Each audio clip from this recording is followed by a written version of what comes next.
L'artisan, devenu artiste. Éric Seydoux était sérigraphe, il imprimait des œuvres tout en les sublimant.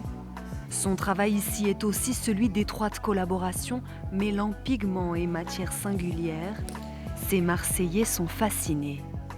Je mesure son œuvre, moi je parle d'œuvre, dans la diversité de cette utilisation de la sérigraphie sur des supports complètement différents. Parmi les visiteurs, une bande de petits curieux. Pourquoi il n'y a que des os? De la théorie à la pratique, il n'y a qu'un atelier. C'est donc à eux de laisser parler leur créativité.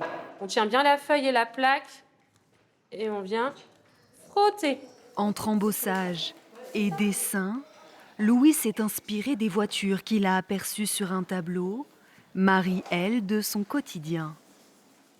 Quand j'ai commencé, c'était comme ça, avec ça.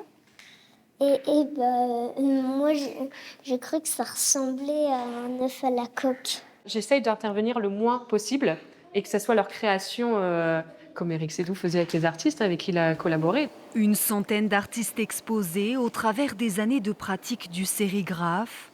De mai 68 à 2010, 3 ans avant son décès. Du carton d'invitation à la BD, un éditeur reconnu et prolifique qui devait tout naturellement être raconté ici.